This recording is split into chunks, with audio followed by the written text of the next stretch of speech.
Bien, hasta ahora nosotros habíamos visto todas las acciones asistenciales, pero como verán, en este trastorno patológico hay muchas patologías como la hipertensión, la aterosclerosis, que necesitan específicamente, ¿no es cierto?, aparte de la asistencia hospitalaria o la vía asistencial, acciones de enfermería educativas.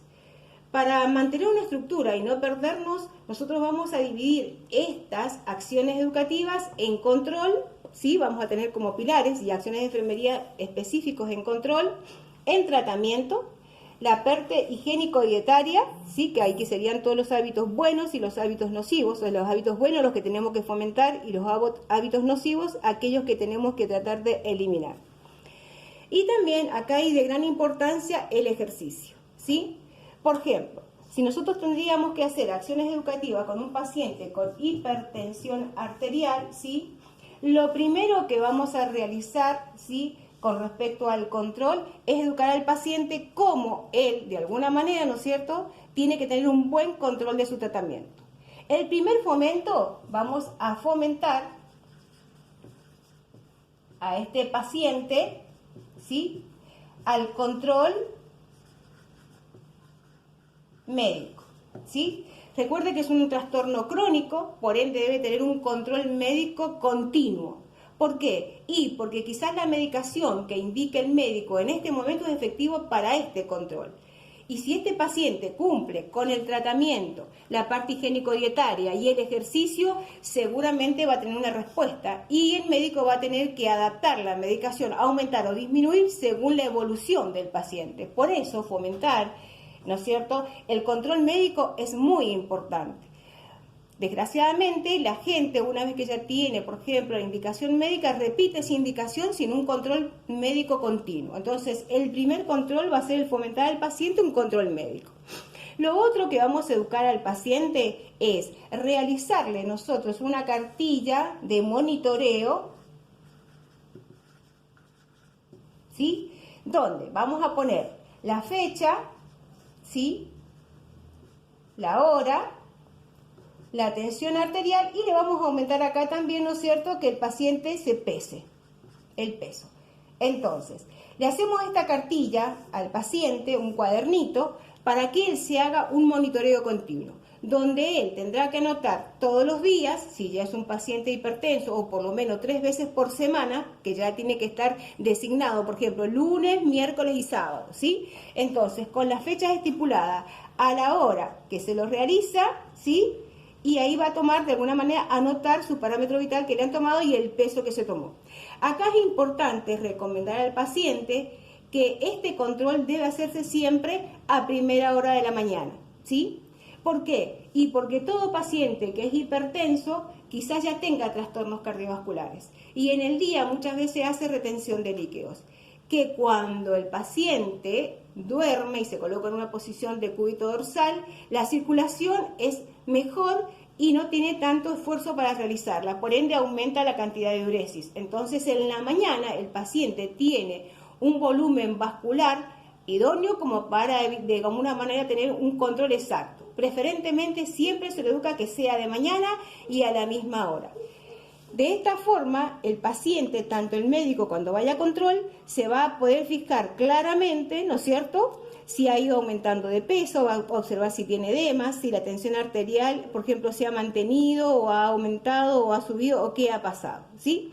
Entonces, esto en enfermería es importantísimo, ¿sí? Recuerden que cuando están en los centros de salud, por ejemplo, el paciente va al control y generalmente el enfermero lo único que le dice, Pérez, pase a tal caso, ¿no? A señor Pérez, hágale un control, hable con él, haga la valoración clínica de enfermería, realícele el cuaderno de monitoreo, cuando vuelva a control revíselo usted para decirle, mire doctor, yo vi esta observación, ¿lo vio usted?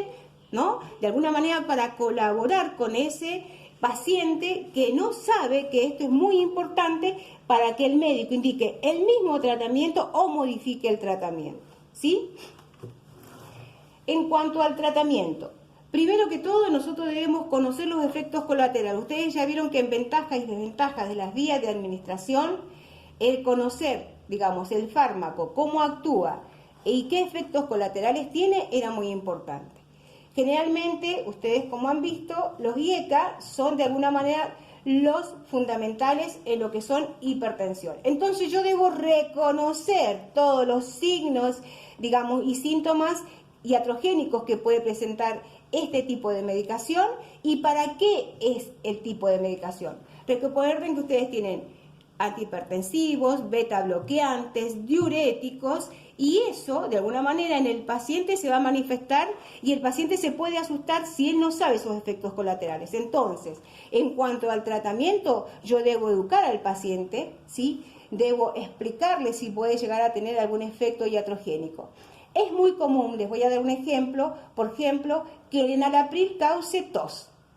Generalmente, o hay una gran cantidad de personas que cuando toman el enalapril les calza tos, ¿sí? Automáticamente el paciente ¿qué hace? Lo deja de tomar, ¿sí?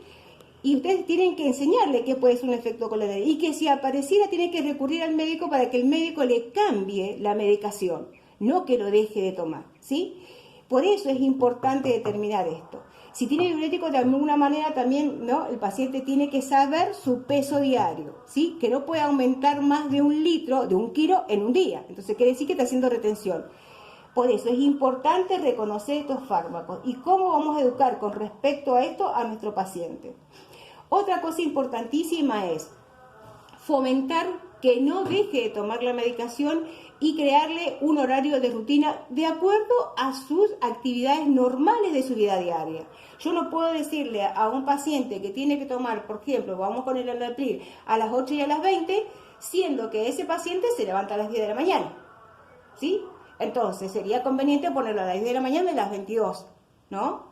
O si tenemos algún tratamiento que tiene que ser en ayunas, yo no se lo puedo poner a las 9 de la mañana, a las 8 de la mañana, siendo que ese paciente se levanta a las 6 de la mañana, ¿sí? Entonces, es muy importante de alguna manera, ¿no es cierto?, realizar o adaptar la indicación médica, ¿no es cierto?, a las tareas habituales de la persona.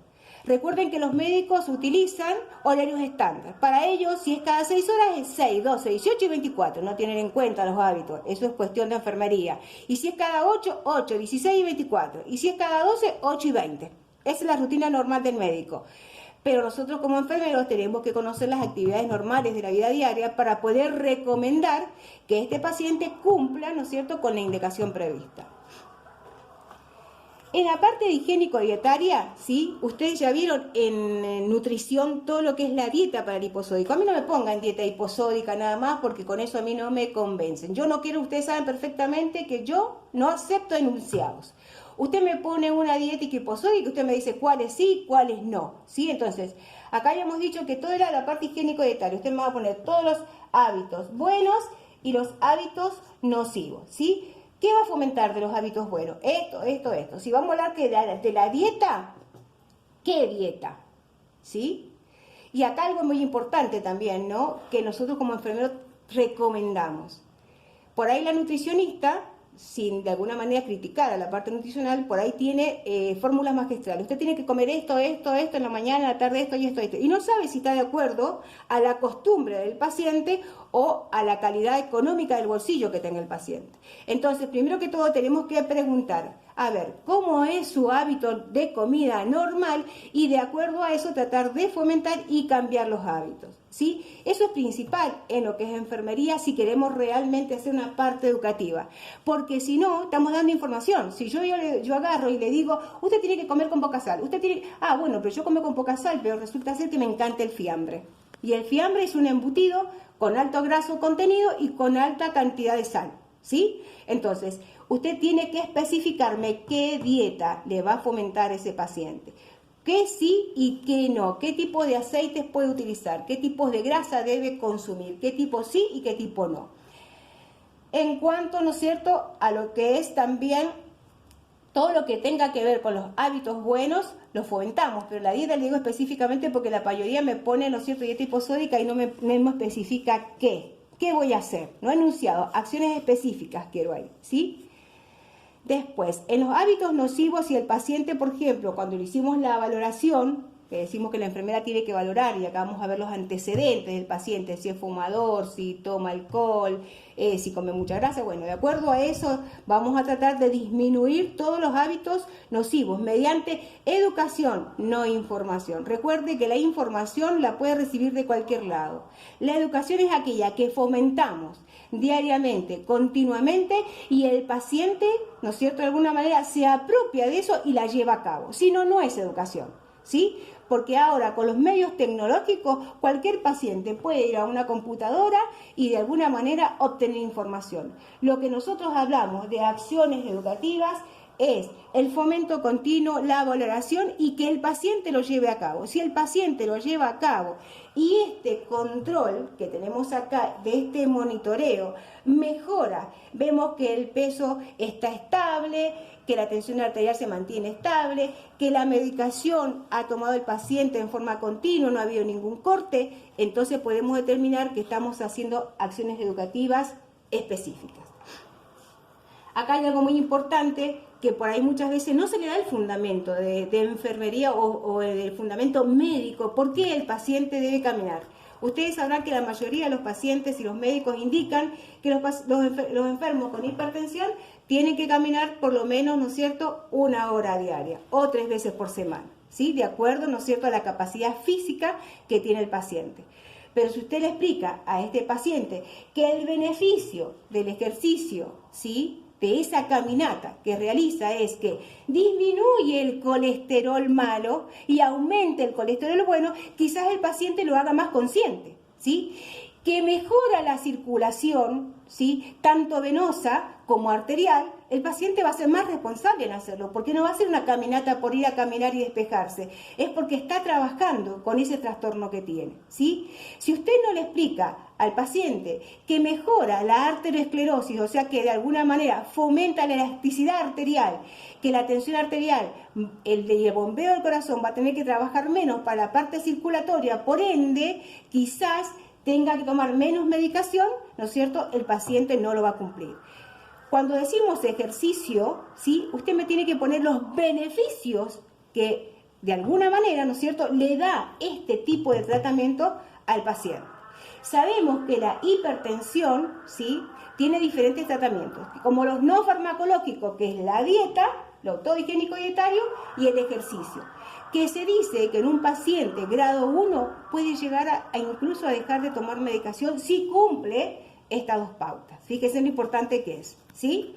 Y si no, ya también lo farmacológico, como habíamos dicho, esto de los IEP. ¿Se entiende? Entonces, cuando ustedes me hagan las acciones educativas en la guía de estudio que yo le he pedido de hipertensión, tienen que hacer con estos 4 pilares y desarrollar en forma completa qué son los IECA, para qué sirve cada uno y qué cuidado enfermero yo voy a tener en cuenta para educar a mi paciente, ¿sí? Acuérdense que acá también tiene beta bloqueantes, que los beta bloqueantes, ¿qué es lo que hacían? Disminuían la frecuencia cardíaca. Entonces yo tengo que también alertar al paciente por si él se siente con esa, ¿no?, con esa sensación y esos signos de bradicardia. ¿Se entendió? Entonces, recordemos nuevamente, en todos los trastornos patológicos que generalmente son patologías crónicas y que el tratamiento el paciente lo hace en la casa, recordemos los 4 pilares para no perdernos, porque si no empiezan a hablar de muchas cosas en forma general y parece una ensalada rusa y no tenemos bien específico la estructura que debemos llevar a cabo.